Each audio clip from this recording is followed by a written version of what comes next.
Todo asedio sigue un patrón. No importa cuántos soldados marchen o cuán imponente sea la artillería, todo asedio apuesta a una única certeza, que la resistencia se quebrará antes que el asedio. Y fue esa certeza la que él convirtió en un arma. Mientras 40.000 otomanos sitiaban la iglesia fortificada, confiados en las leyes de la guerra, algo extraordinario sucedía dentro. No era pánico, era pura ingeniería. La transformación comenzó con estrategia. Él miró a la iglesia no como un lugar sagrado, sino como una máquina de guerra. La estructura necesitaba convertirse en una trampa viviente. Los ventanales altos de la nave central se convirtieron en posiciones de tiro elevadas. Arqueros resguardados por la piedra cubrían toda la aproximación norte con un fuego letal y coordinado.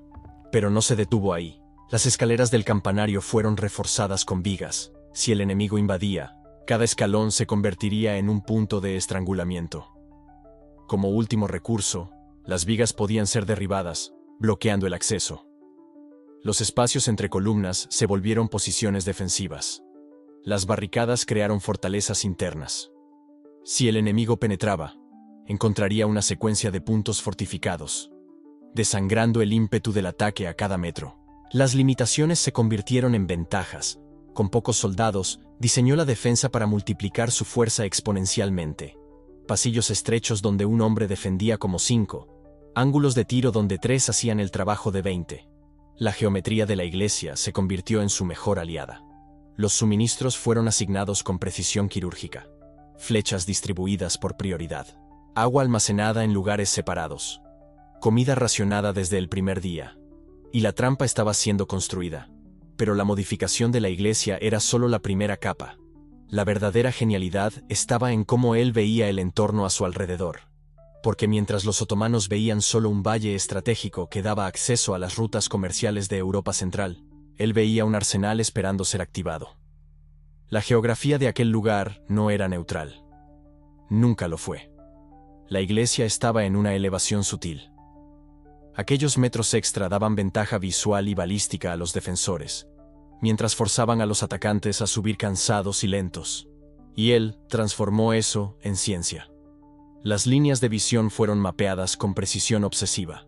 Desde cada posición de tiro dentro de la iglesia, los defensores sabían exactamente hasta dónde alcanzaba su vista, qué ángulos quedaban ciegos, dónde el terreno creaba sombras protectoras. Y lo más importante, sabían exactamente por dónde avanzaría el enemigo. Porque el terreno no ofrecía opciones infinitas. Había rutas naturales de aproximación, senderos donde el suelo era más firme, donde la pendiente era menos pronunciada. Y en cada una de esas rutas, una sorpresa estaba esperando. Los puntos de estrangulamiento fueron intensificados. Rocas y obstáculos movidos para canalizar al enemigo hacia donde los defensores querían. Los cruces de ríos fueron estudiados. Profundidad, corriente, orillas empinadas. Cada punto de vulnerabilidad fue mapeado. El clima se convirtió en un aliado. Era un invierno desgarrador. Mientras los otomanos se congelaban en tiendas de campaña, los defensores disfrutaban del refugio cálido de la iglesia, protegidos del viento cruel. Cada ola de frío que barría el valle debilitaba al ejército sitiador. Soldados que deberían estar descansando pasaban la noche temblando. Caballos que deberían estar listos para la batalla despertaban rígidos y lentos. Armas que deberían disparar con precisión se trababan con la escarcha. Y Esteban lo sabía. Contaba con eso. Transformó el invierno en un soldado invisible luchando a su lado. Pero había un problema que ninguna pared podía resolver: la matemática. 40.000 soldados contra algunos cientos. La fuerza bruta eventualmente vencería. A menos que Esteban tuviera un as bajo la manga que desafiara la propia lógica. A menos que el ingenio incluyera el engaño. Y fue aquí donde la defensa se convirtió en arte. El engaño tenía múltiples capas. Primera, la ilusión de debilidad. Secciones de las defensas parecían mal construidas, cebos deliberados, posicionadas para forzar al enemigo a atravesar zonas de fuego concentrado. Al alcanzar el punto vulnerable, descubrirían una fortificación interna, habiendo desperdiciado hombres y moral en un espejismo. Segunda, la confusión sobre los números. Los otomanos desconocían el número real de defensores. Los guardias rotaban en patrones irregulares. Se encendían hogueras en lugares distintos. La incertidumbre estaba sembrada. Esa incertidumbre era venenosa. Los comandantes enemigos comenzaban a dudar de sus propias evaluaciones. Tal vez no fuera tan fácil. Tal vez necesitaran más preparación. Tal vez el ataque debía esperar. Y cada día de espera era un día en que el invierno hacía el trabajo por ellos. Tercera capa. El factor tiempo impredecible. Las defensas activas se ejecutaban en momentos estratégicos, no aleatorios. Cuando los otomanos comenzaban a establecer una rutina, cuando empezaban a creer que entendían el patrón de comportamiento de los sitiados, algo inesperado sucedía. Una salida repentina de un pequeño grupo de defensores para una incursión rápida. Fuego de flechas concentrado en un momento que parecía no tener sentido táctico. Silencio absoluto cuando deberían estar respondiendo a provocaciones. Cada interrupción del patrón forzaba al enemigo a recalibrar, a repensar, a perder la confianza en sus propias suposiciones. Y cuando comandas 40.000 soldados en un valle helado, lejos de tu hogar, asediando una fortaleza que debería haber caído en 3 días, pero aún resiste tras 3 semanas, la confianza lo es todo. Es la glosa que mantiene unido el ejército. Es lo que preserva la disciplina. Es la barrera entre una fuerza de combate y una multitud desorganizada que huye. Y Esteban estaba destruyendo sistemáticamente esa confianza. Pero toda esta ingeniería, toda esta militarización del entorno, todo este engaño en capas, todo esto era solo preparación. Teoría esperando la prueba de la realidad. Y la realidad estaba a punto de llegar con violencia absoluta. Porque 3 semanas después del inicio del asedio, el comandante otomano tomó una decisión. Basta. Se acabaron las cautelas. 40.000 soldados ejecutarían un asalto masivo. 5 frentes simultáneos, artillería incesante, oleadas de infantería hasta romper la defensa. Al amanecer, los defensores presenciaron la visión del apocalipsis. El valle entero bullía de movimiento. Miles de soldados alineándose en formaciones de ataque masivo, columnas de humo elevándose desde los cañones en preparación, el rugido de órdenes en turco retumbando entre las laderas, el brillo helado del acero bajo la débil luz invernal. Y entonces, el silencio. Aquel silencio antinatural que precede a la violencia organizada, cuando hasta el viento parece contener la respiración. Y después, el caos. La artillería abrió fuego. Proyectiles rasgaban el aire, impactando murallas y haciendo temblar la tierra. Polvo y un sonido ensordecedor lo dominaban todo. Pero las murallas aguantaron, porque habían sido reforzadas exactamente para eso. Porque cada punto probable de impacto había sido identificado y fortificado semanas antes. Y entonces llegó la infantería. Miles de soldados avanzando en formación cerrada, escudos en alto, escaleras de asedio transportadas al hombro, gritos de batalla desgarrando el aire. El frente norte recibió el primer impacto. 200 hombres corriendo hacia las murallas, ebrios de confianza, seguros de su victoria inevitable. Y encontraron el infierno. Posiciones elevadas abrieron fuego. Flechas llovían desde ángulos imprevistos. Los soldados caían antes de alcanzar las murallas. Las escaleras eran derribadas. El ataque chocaba con una defensa omnipresente. La segunda oleada avanzó. Más soldados, más escaleras, más audacia. Y de nuevo, fueron rechazados brutalmente. No por una fuerza superior, sino por una geometría superior. Por un posicionamiento estratégico impecable. Por defensores que conocían con precisión dónde se posicionaría cada atacante, cuándo estaría expuesto, cómo convertir esa exposición en derrota. El flanco este lo intentó a continuación. Aquel punto que parecía débil, aquella sección de las defensas que parecía mal construida. 300 soldados otomanos se lanzaron en esa dirección, convencidos de que allí lograrían la ruptura. Y cayeron directo en la trampa.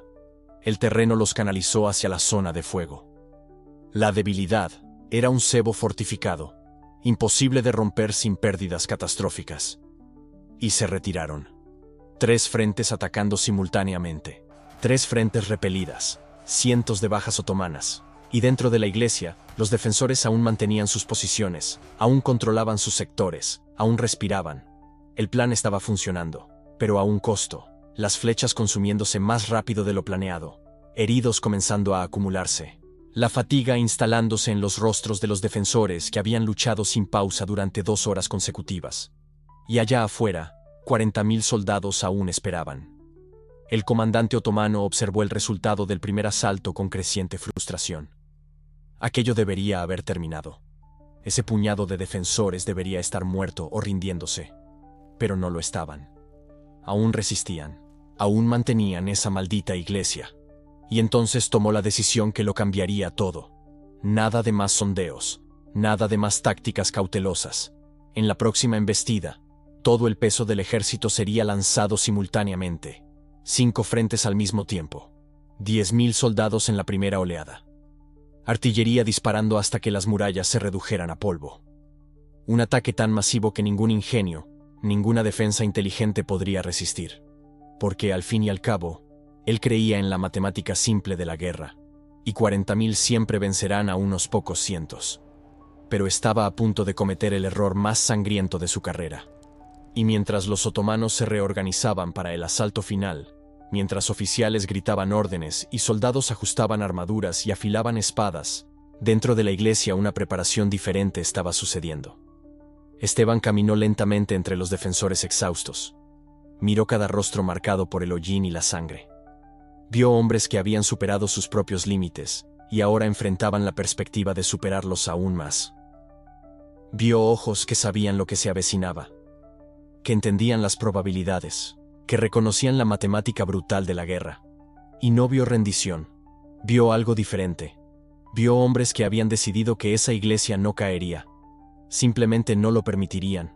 Y mientras el sol comenzaba a declinar en el horizonte, tiñendo el valle de tonos anaranjados y rojos que parecían presagiar la violencia que estaba por venir, mientras el invierno continuaba su vigilia silenciosa sobre aquel campo de batalla, una pregunta flotaba en el aire helado. Lo que sucedería a continuación se volvería legendario. No por causa de la violencia, aunque violencia hubo. No por causa de los números, aunque los números fueran relevantes, sino por una iglesia que se negaba a caer.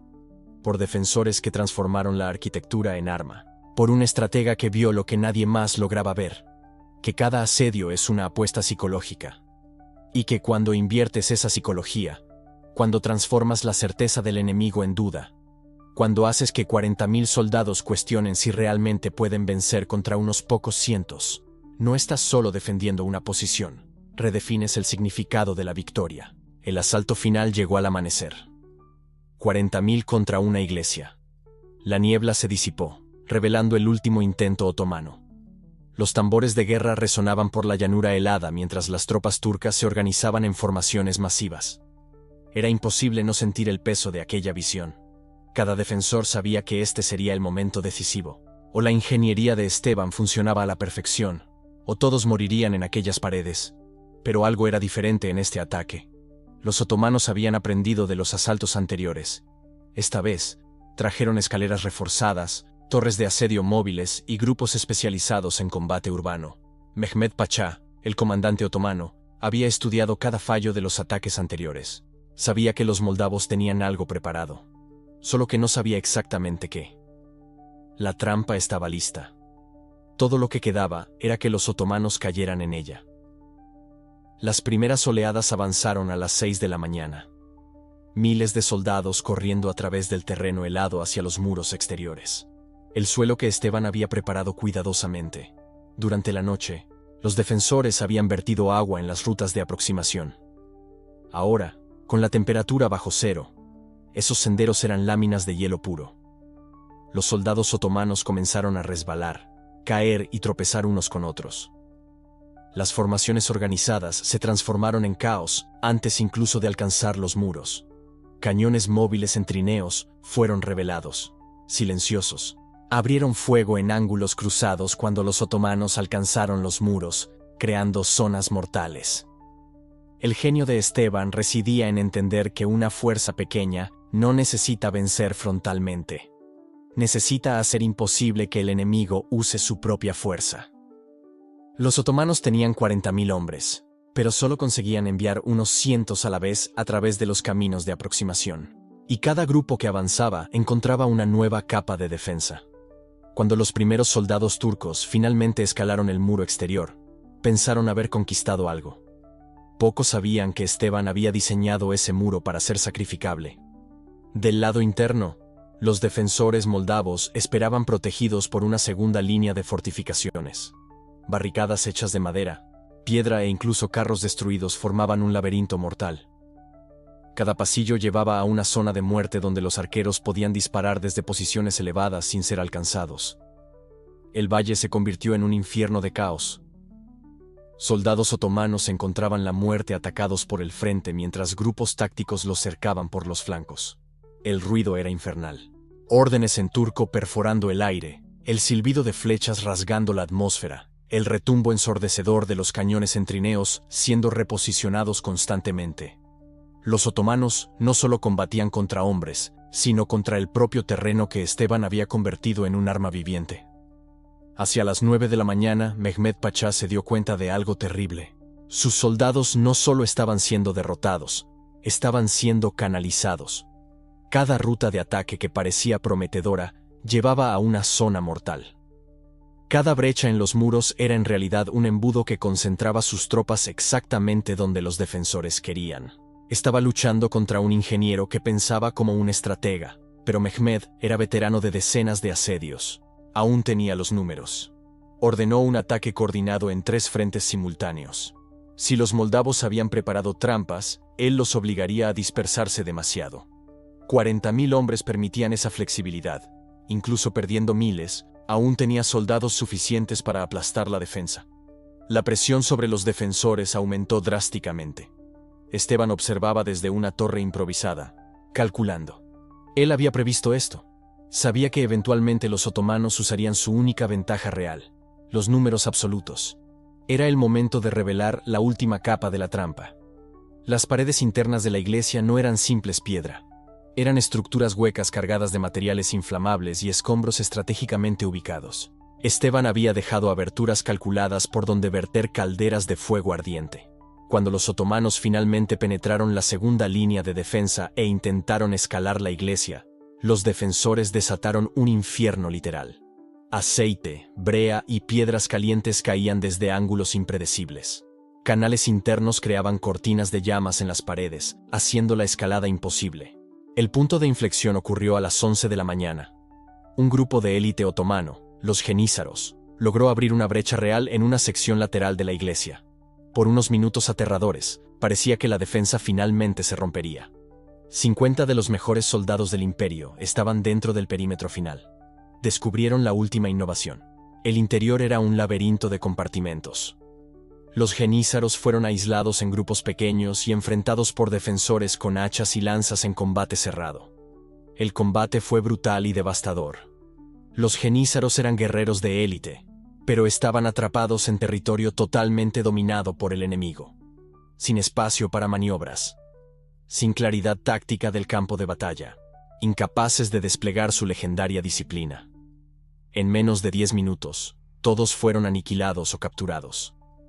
Cuando Mehmed Pachá recibió la noticia, algo se rompió dentro de él. Había enviado a sus mejores hombres. Habían conseguido penetrar la defensa final, y aún así fueron aniquilados. En ese momento entendió la verdad devastadora. No importaba cuántos soldados tuviera. Aquella iglesia era una fortaleza viva que se adaptaba a cada ataque. Cada sección había sido pensada para neutralizar diferentes tipos de amenaza. Los otomanos continuaron atacando hasta media tarde. No por esperanza de victoria, sino porque retirarse de un asedio era admitir una derrota total. Pero con cada hora, la moral se desplomaba. Los soldados comenzaron a vacilar antes de avanzar.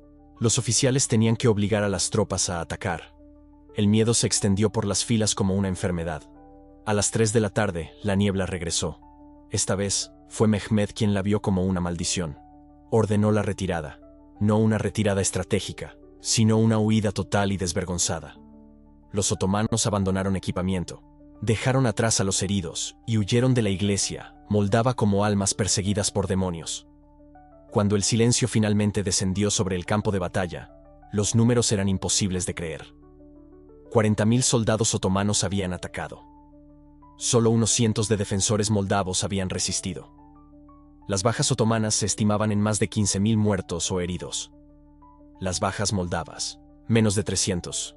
Esteban el Grande transformó una iglesia en la trampa más letal del siglo XV. Venció al entender que el entorno es un multiplicador de fuerza superior a cualquier ejército. En los meses siguientes, La victoria de la Iglesia se convirtió en leyenda viva, no solo en Moldavia, sino en toda Europa. Era la prueba irrefutable de que la superioridad numérica no garantiza victoria cuando el enemigo domina absolutamente el campo de batalla. La noticia se propagó velozmente. Un príncipe cristiano había vencido al formidable ejército otomano mediante la ingeniería, no la caballería. Con la inteligencia, no la brutalidad. El impacto a largo plazo fue profundo. Por primera vez en décadas, los otomanos se retiraron de una región sin conquistarla. Mehmed Pachá fue llamado de vuelta a Constantinopla en desgracia.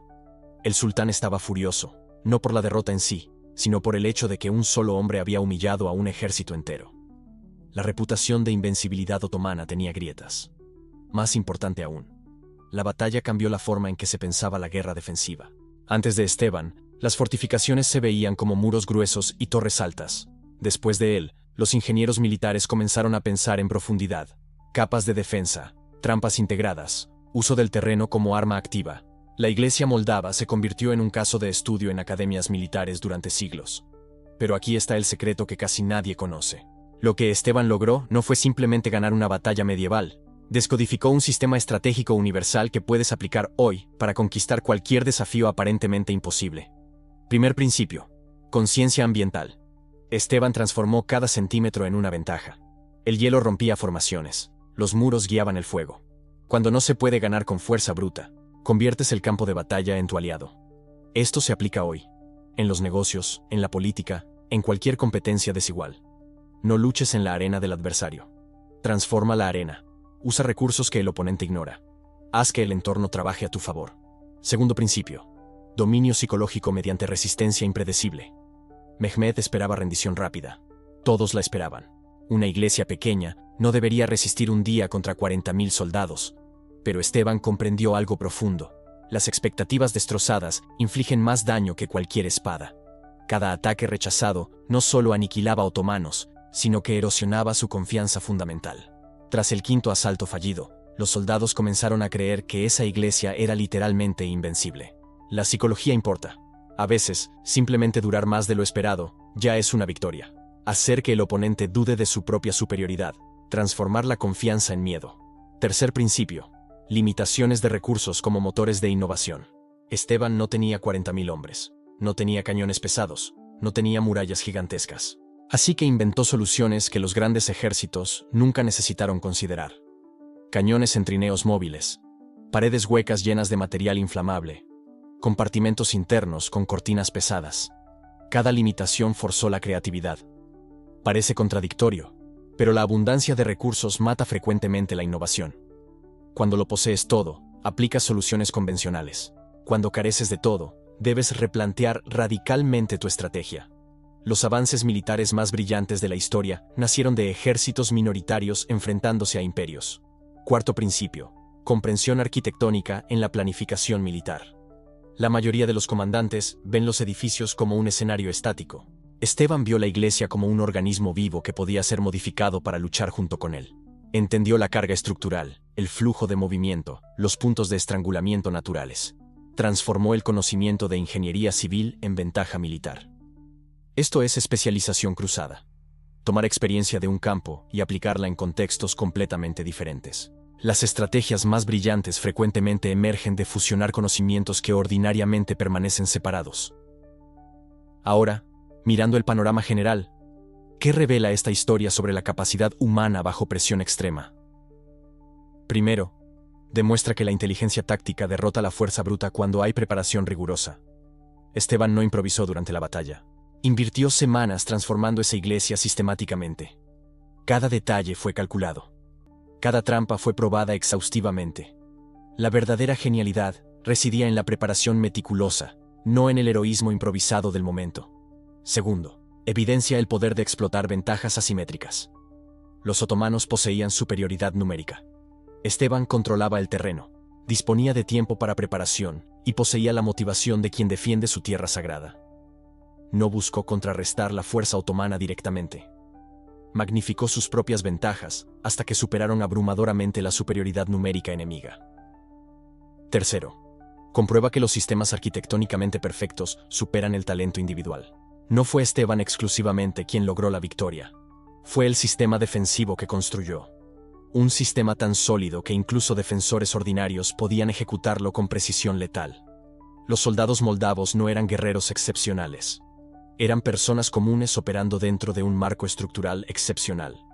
Y tal vez, la lección más crucial. La resiliencia es un arma gravemente subestimada. Los defensores moldavos combatieron hasta el agotamiento absoluto de sus cuerpos. Persistieron cuando toda esperanza se desvanecía. Mantuvieron sus posiciones cuando cualquier ser racional habría escapado. Y fue esa negativa categórica a ceder la que finalmente destruyó psicológicamente a los otomanos. Porque al final, los asedios no los gana solo quien tiene más soldados, los gana quien aguanta más tiempo. Y Esteban construyó un sistema que podía resistir indefinidamente. La Iglesia no triunfó por superioridad militar. Prevaleció por persistencia más allá de toda expectativa. Por convertir cada recurso escaso en una ventaja devastadora. Por convertir los otomanos en combatientes contra un enigma estratégico sin solución evidente. Hoy, cuando enfrentes probabilidades devastadoras, contempla esa iglesia. Una estructura humilde de piedra y madera que aniquiló a uno de los mayores ejércitos del mundo. No por poseer más combatientes, no por disponer de armamento superior, sino porque alguien vislumbró oportunidades donde otros únicamente divisaban obstáculos insuperables. Esteban rechazó cuestionarse, ¿cómo puedo vencer careciendo de todo? En cambio se planteó, ¿cómo hago mis recursos limitados absolutamente mortíferos? Y ese cambio radical de perspectiva convirtió una derrota segura en una victoria inmortal. 40.000 soldados, una iglesia, y un genio que vio lo que nadie más lograba ver. Que el campo de batalla no es donde ocurre la guerra. Es el arma misma, si sabes cómo usarla. Que otras victorias consideradas imposibles ocultan estrategias ingeniosas aguardando ser reveladas. Comparte en los comentarios qué batallas históricas deseas que analice con profundidad táctica y perspectiva arquitectónica. Y si te cautiva este análisis estratégico, suscríbete al canal para más contenido. Cada semana examino eventos históricos que parecían condenados al fracaso y expongo la ingeniería excepcional que los transformó en triunfos legendarios. Porque la historia no trata sobre quién tenía más soldados. Trata sobre quién pensó mejor.